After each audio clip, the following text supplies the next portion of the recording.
It's Red Eye Radio.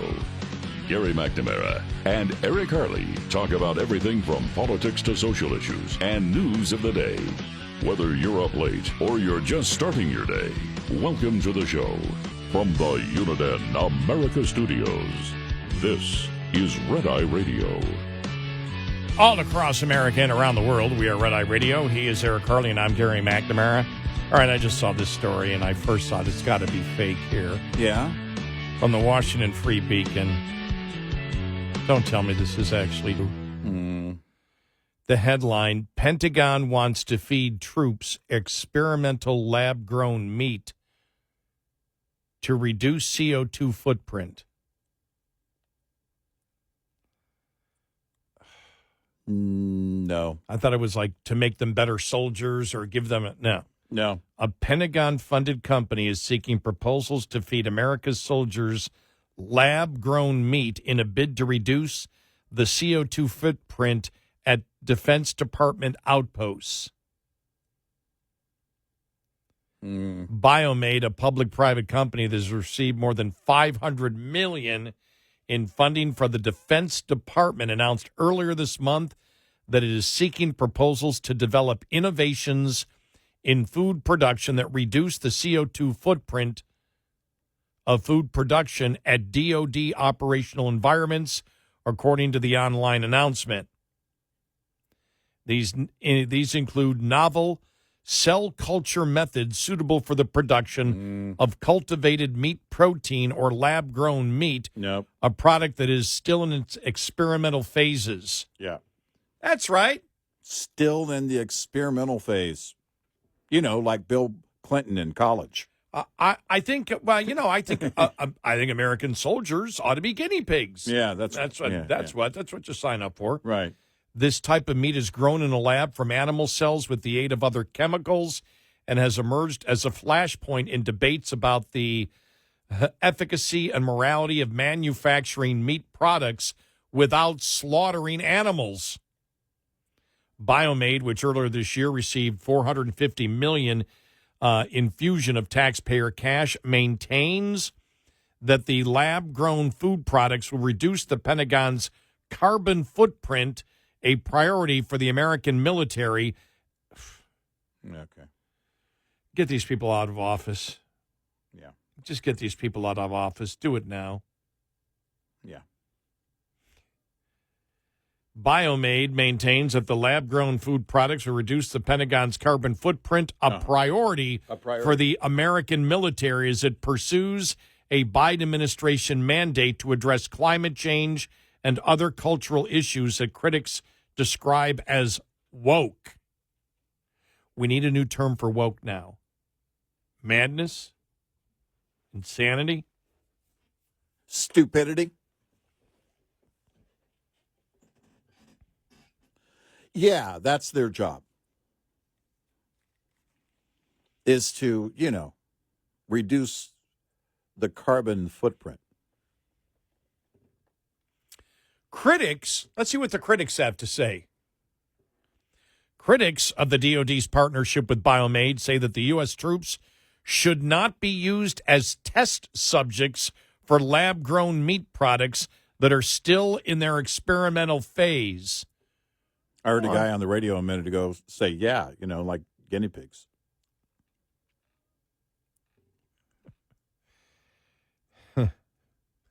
Taxpayer dollars should not be used to fund the lab-grown meat sector. I don't know. I normally I'm getting hungry by this time as I get, this is the last hour of the week. You want to go home, eat something. I don't know. I may not have an appetite all day. Well, the thing is like, okay, think about vegetables are grown, right? But also you can grow your own vegetables, Like right now, our tomatoes are crushing it, man. They're just coming in like crazy in our own backyard. It won't be long before some Nimrod decides to have his own meat-growing lab in his basement.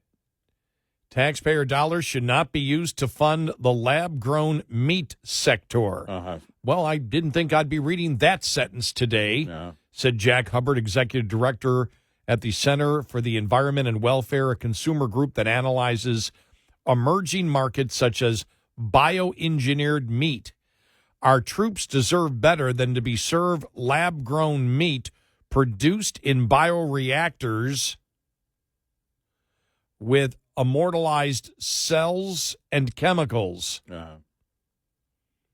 Unfortunately, Hubbard said this effort is being driven by an agenda that is political and anti-farmer. Our soldiers should never be used as guinea pigs. Wow.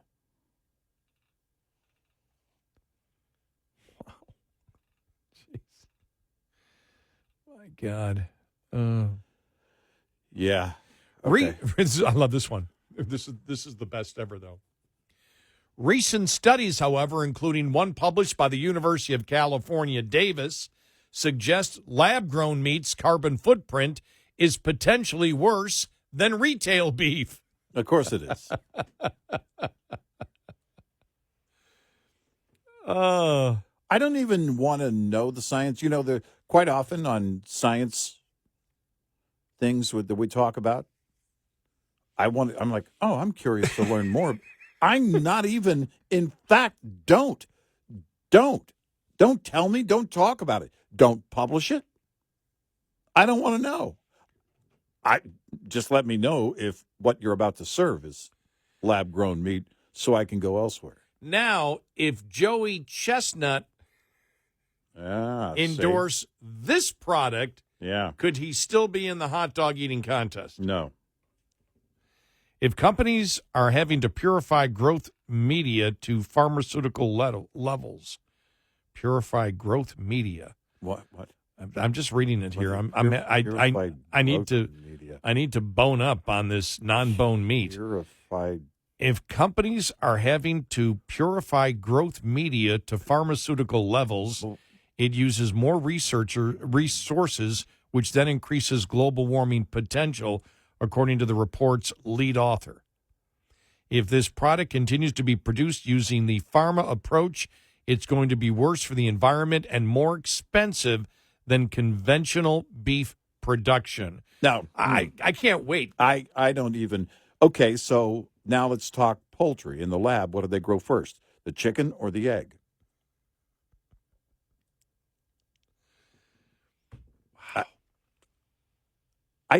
You know, there's an evil scientist. This has evil scientists written all over. Wow. Will there be the experimental lab-grown meat mandate that restaurants and supermarkets will have to sell? 50% of what you sell will have to be lab-grown meat by the year 2035. You know the labs are in Jeff Bezos' lair. You know that, right? Don't tell me they're not. Of course they are, man. And when I talk like this, I have to say the word man at the end of every sentence, man. Or dude or whatever. Yeah, come on, dude. We all know. This is a Bezos thing. And he's just doing it for entertainment. Hey, watch this. I'm going to tell him it's lab-grown meat and it's helping save the planet. Watch. Hook, line, and sinker.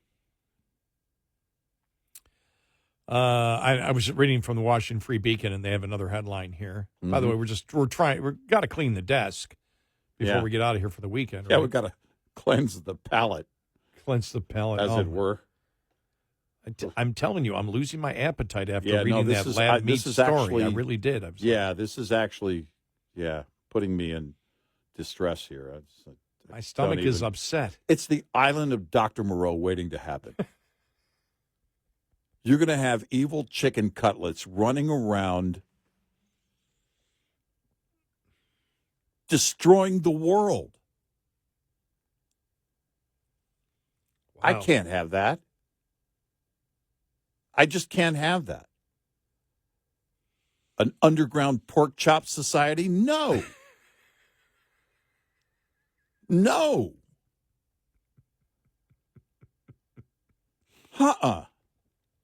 Meanwhile, in other news, a large coalition of industry associations representing energy producers, consumers, auto dealers, farmers, and convenience stores are planning to file federal legal petitions challenging Biden's electronic vehicle push. This, again, from the Washington Free Beacon, led by the American Fuel and Petrochemical Manufacturers, the Association of Fake Lab Meat. Okay, I made that up.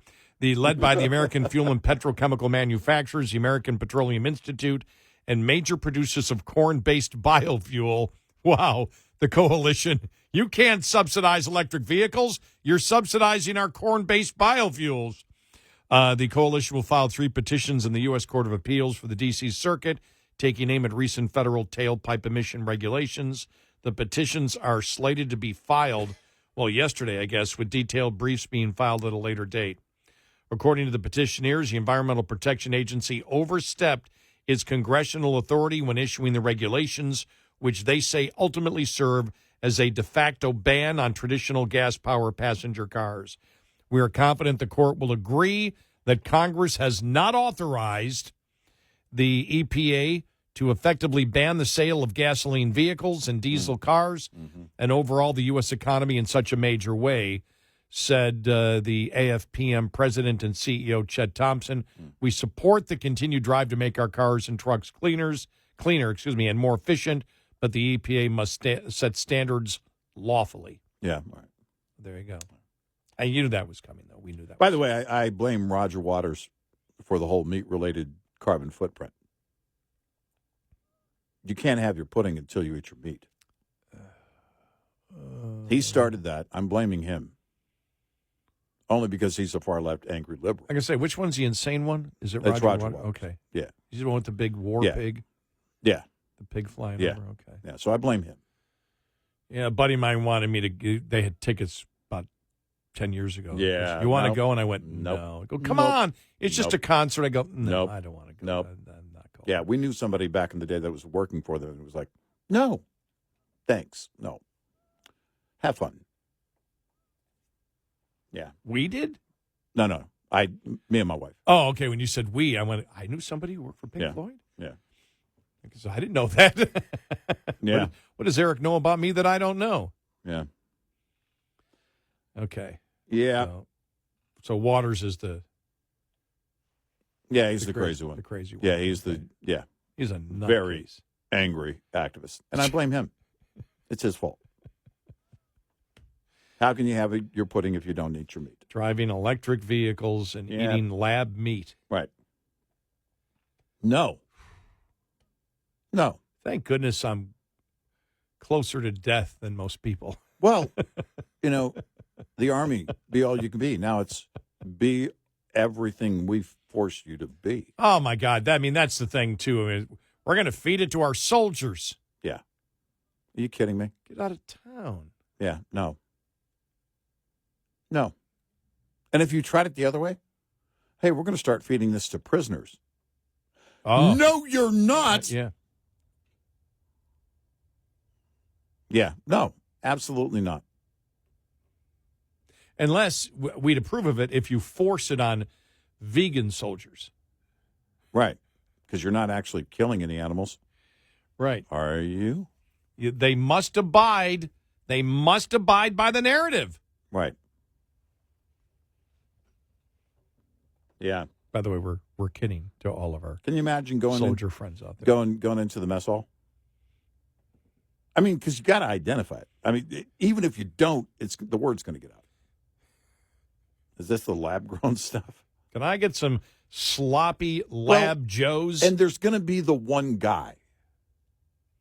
Oh, no, man, you don't want yours? Okay, no, then I'll have it. Not a problem with it, man, pure protein. I can see a movie on this and somebody screaming, "It's not really me!" Yes, exactly. Yeah. Oh, jeez. Yeah, no. No. Because here's the thing.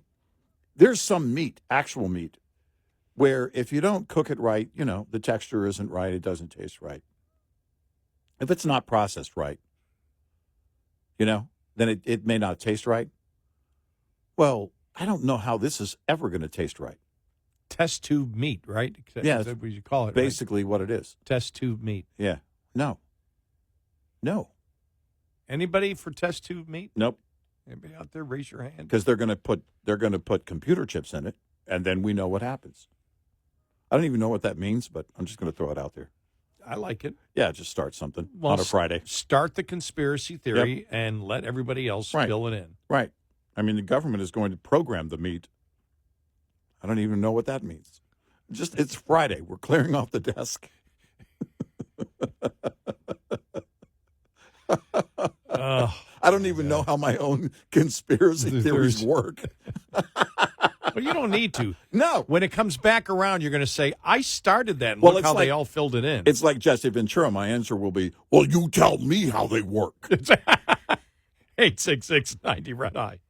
This morning's USDA Farm Report is brought to you by House Products. Tested, trusted, guaranteed since 1920. While the latest consumer price index shows 0 grocery store food price inflation last month, that is an average of all foods. And USDA economist Megan Schweitzer says shoppers saw prices for some foods continuing to climb last month, particularly meat products. Prices rose the most over the month for pork by 1.4%. Megan says last year pork was the only food category that dropped in price. So we're seeing that trend start to reverse a bit and some moderate growth in pork prices due to higher demand this year compared to last year. Likewise for beef. Beef prices have shown the highest growth over the year.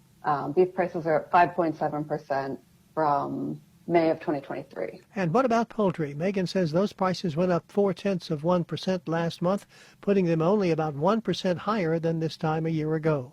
Gary Crawford for the U.S. Department of Agriculture. This report brought to you by Cenex Fuels and Lubes.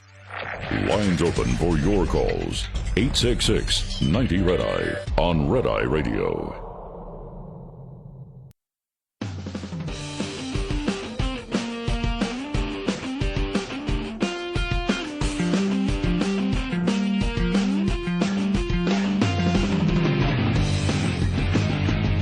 It's Red Eye Radio. He's Eric Harley, and I'm Gary McNamara. Coming up on the bottom of the hour, new study on the grid from I think it was North Dakota did the study. What's going to happen to the grid if we keep going the way that we're going? Plus, we'll hear our audio cut of the day will be from one of the Federal Election Commission's commissioners yesterday speaking to Congress about why the whole prosecution of Trump was bogus. Yeah. That there was no election violation at all, right, which is why it's going to be overturned. This story, though, President Biden repeatedly watched his German Shepherd attack Secret Service members who wished each other a safe shift as the number of incidents mounted, with one workplace safety professional urging the use of a muzzle, agency records show. The number of dog attacks involving Commander, who the White House said in February was given away after more than 2 years of terrorizing the Secret Service professionals assigned to protect Biden, and the former first dog Major, who was rehomed in 2021 after also attacking personnel, could top 36. Wow. Attacks, the newly surfaced records suggest. Wow. The president reportedly accused a Secret Service member of lying about being attacked back by one of the dogs during his first year in office, but was present for at least 3 separate attacks involving Commander. Files released to Judicial Watch under the Freedom of Information Act litigation show. But they said he was out there watching it when it was happening. Right. And then they fed the Secret Service agents, lab meat. Yes, of course. Lab-created meat, and used them as guinea pigs for dog bites and everything else. I know it doesn't make sense, but it does in some type of bizarre way.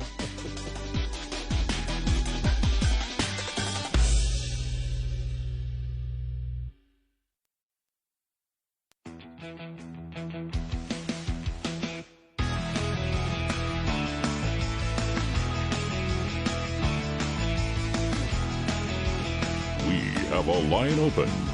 1-866-90 Red Eye. Red Eye Radio. And he's Eric Harley, and I'm Gary McNamara. Another edition of Why Liberals Are Weird.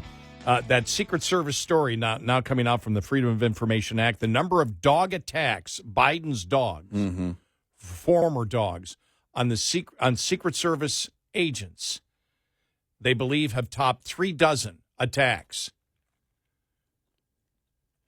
And I say another edition of how weird liberals are. One bite is a concern, right? Oh, yeah.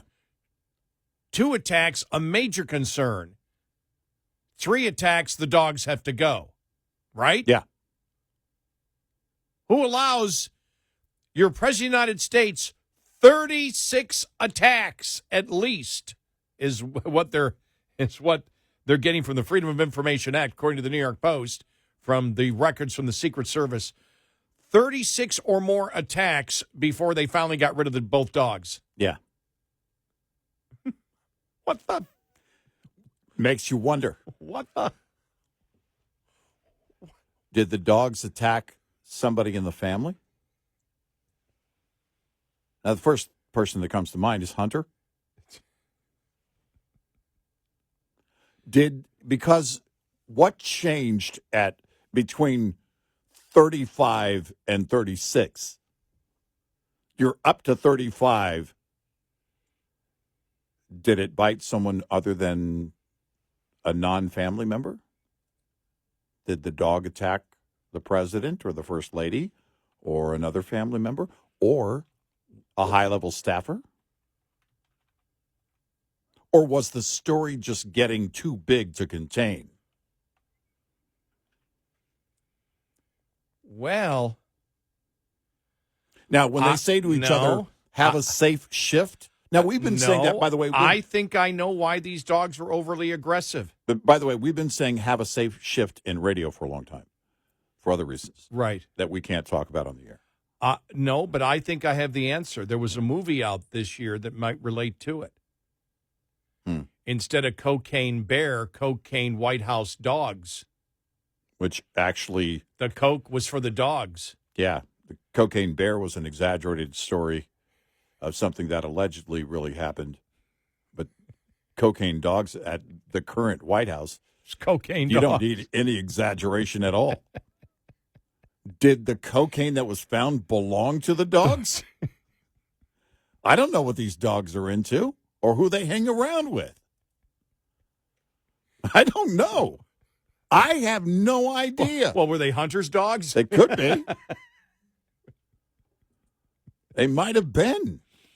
Or maybe they started the whole thing with Hunter. The new movie out, 1600 Pennsylvania Avenue, Cocaine Dogs. Cocaine Dogs.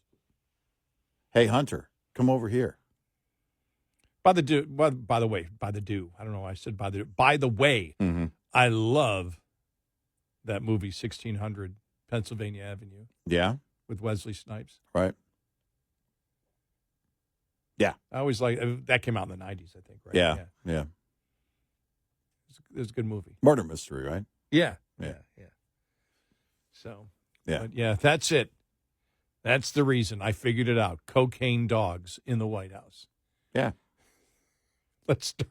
Hey, I'm starting my own conspiracy theory now. You thought yours was going to go somewhere? I got cocaine dogs. Well, and you didn't really House. have to make too big of a leap. No, I didn't, because the dogs were there and the cocaine was there. No computer chips from the government or labs were needed. We have the cocaine. We have the dogs under the same roof. Roof.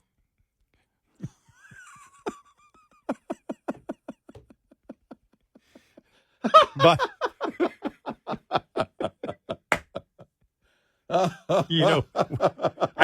seriously, the last half hour we do sound like we're on something. We really, like Zoinks. What did you feed him, Scoob? Scooby snacks. Yeah. Now, getting back to more serious things. I want to make sure we get this in here. From the Federal Elections Commission, the Commissioner Traynor testified before the House yesterday. He's a current FEC commissioner, Federal Elections Commission, and went after the prosecution of Bragg against Trump. Here we go. It's an honor to appear before you today to discuss the critical issue of jurisdictional overreach in the prosecution of federal campaign finance law, specifically regarding the actions of Alvin Bragg, the district attorney for Manhattan, in his prosecution of former President Donald Trump. No less critical, I want to highlight the inaction by the Department of Justice to defend federal jurisdiction in this case. The Federal Election Campaign Act serves as the bedrock for regulating money in our elections. It delineates the authorities responsible for enforcing these rules, vesting exclusive jurisdiction in the Federal Election Commission and the Department of Justice. This statutory framework is designed to ensure a uniform application of campaign finance laws nationwide, preventing the creation of fragmented enforcement landscape and leveraging the expertise and resources of federal agencies. District Attorney Alvin Bragg's decision to pursue charges against former President Trump for alleged violations of federal campaign finance laws marks a significant deviation from this established legal framework. By doing so, Bragg has effectively usurped the jurisdiction that this Congress has explicitly reserved for federal authorities. This overreach sets a troubling precedent for the politicization of legal proceedings at the state level.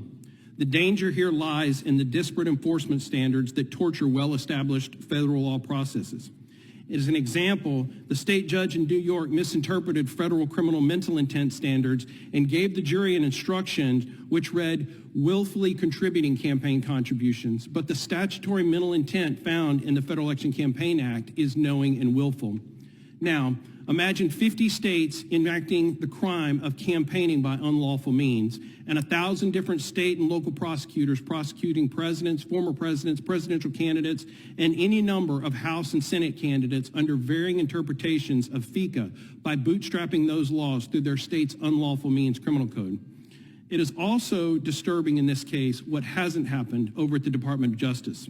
Given the clear precedent established by the U.S. Supreme Court regarding the prohibition of state officers prosecuting federal crimes, it is perplexing that Attorney General Merrick Garland and the Department of Justice did not intervene in the prosecution of Donald Trump. The DOJ's election year sensitivity policy is designed to protect the public from being influenced by legal proceedings during an election year. Had the DOJ zealously represented the United States by intervening to protect its own jurisdiction and that of the FEC, this issue might not be the predominant one of the 2024 presidential cycle. A disclosure on May 31st in unredacted FEC documents reveals that the Department of Justice conducted a year-long investigation and found no criminal acts committed by former President Trump.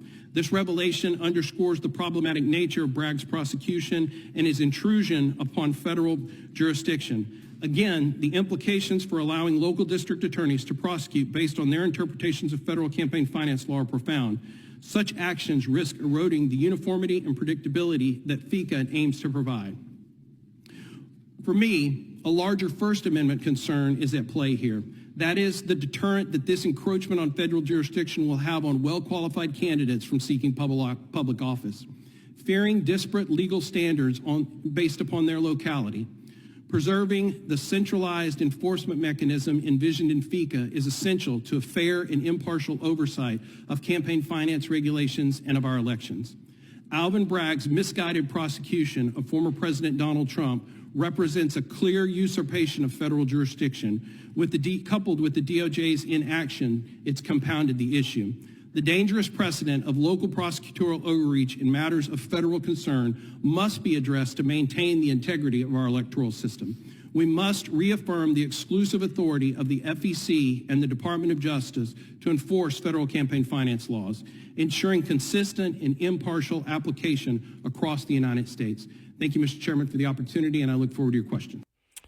There you go. Wraps it up right there, which is why also Judge Merchan, that shows how crooked he was. Yep. Because he mentioned that the judge allowed these things to be put in there when there was no violation of election law. It didn't happen on the federal level, and the judge allowed that to be introduced. That shows you how crooked he is. And that's why, as we've said, it is so – that's why everybody knew at the beginning, even the left knew. They knew this was bogus. Well, and you're lying to a jury.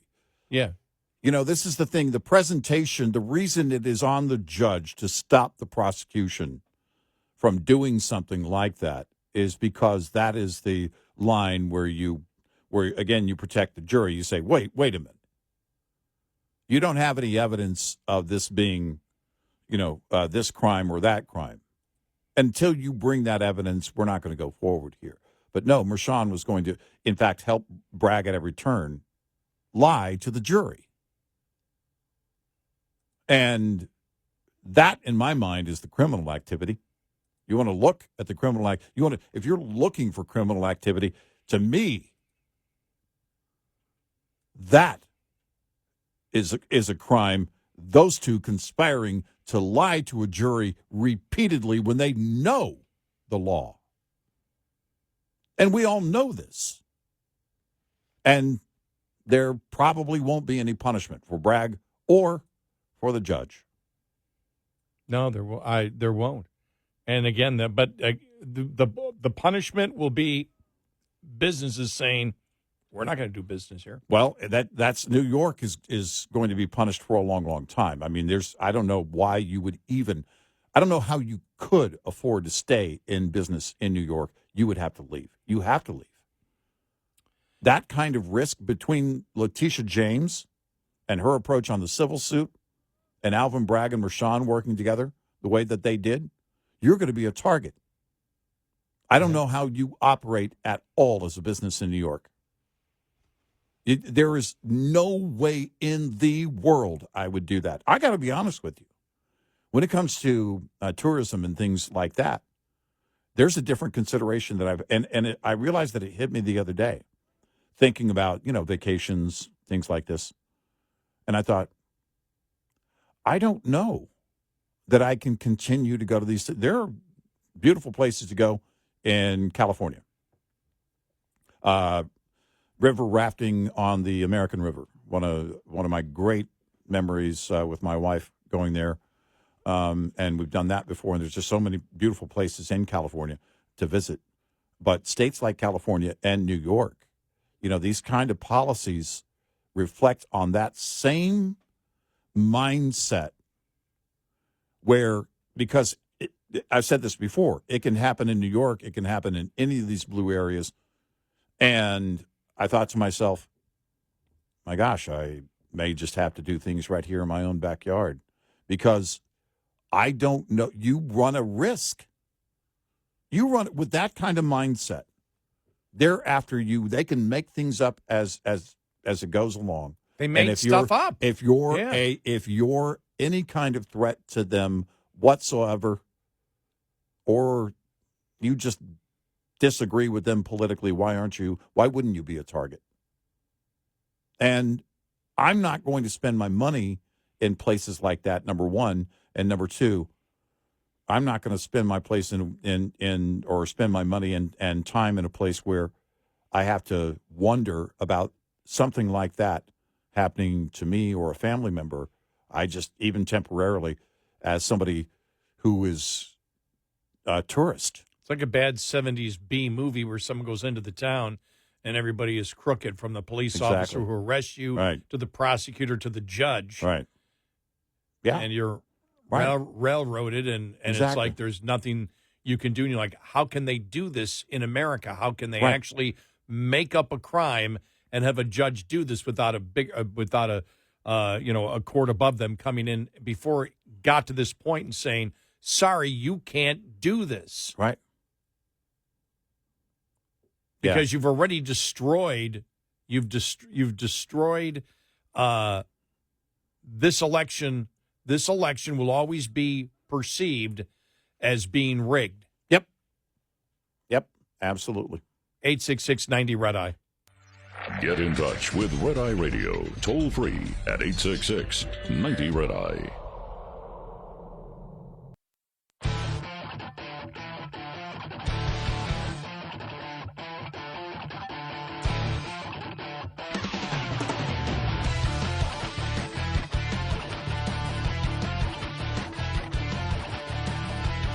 It's Red Eye Radio. He's Eric Harley, and I'm Gary McNamara. Well, you hear the left always talking about the Palestinians. What do the Palestinians think? The poll conducted by the Palestinian Center for Policy and Survey Research, that's the Palestinians doing it. Over two-thirds of Palestinians support Hamas's October 7th terrorist attacks on Israel. Wow. Among residents of the West Bank, 73% said the attacks were the correct decision, up 2 points from March.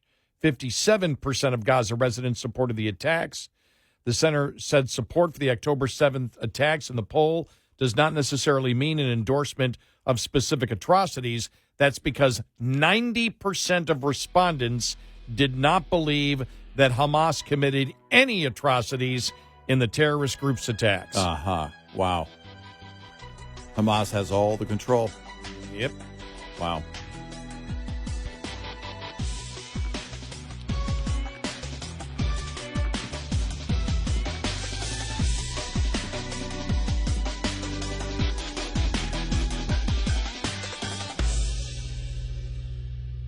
This is Red Eye Radio on Westwood One.